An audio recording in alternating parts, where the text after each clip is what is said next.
Back to the book. After a few more days in the orchard, we were becoming increasingly exhausted and our fighting efficiency deteriorated.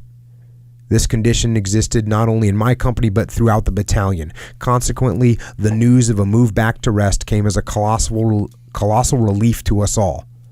But we did not know who was going to take over our positions. The takeover was to be at night and was to be carried out as quickly as possible. If the enemy discovered it, a determined attack could cause endless confusion and slaughter.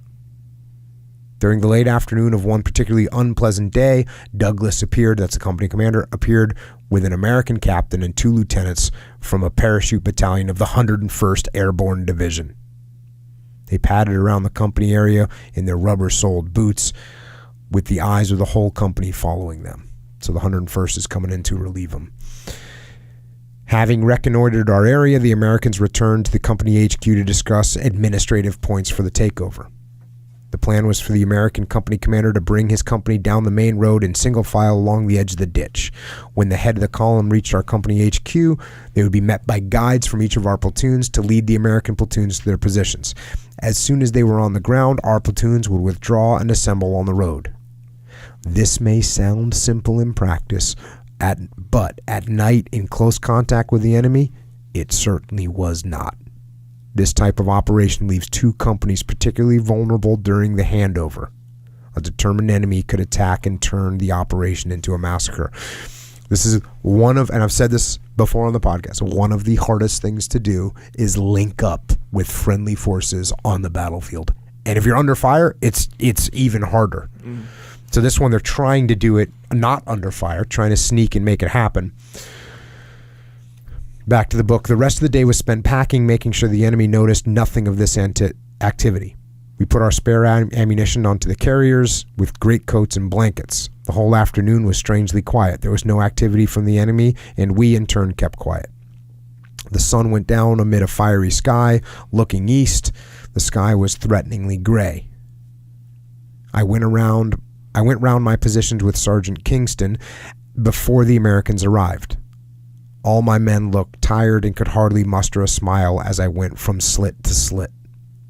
Many had contained 2 men and now contained only 1, together with some memento of his former mate, a mess tin or a blood-stained jacket, even a packet of cigarettes, wet and limp with dew.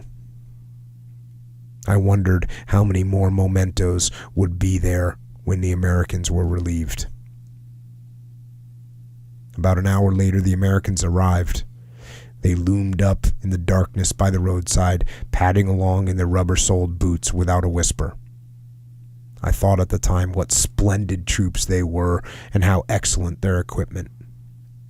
I was particularly impressed by the silent and quick way they were led by their squad commanders to our section positions. So there come the Americans to relieve them. The 101st Airborne Division, who's just outstanding soldiers. They're just awesome, and we worked with them. I mean, one of my platoons in Ramadi lived with them. The 1st of the 506, the Band of Brothers, and you can tell the reputation that the guys in Ramadi upheld that standard in every possible way, but it's rooted all the way back to these soldiers right here. Sounds like this is what struck me when I read that. I was like, oh, that tradition of excellence in that unit has gone from World War II, from these guys right here, and it's that same attitude that I saw with guys in Ramadi. The same attitude.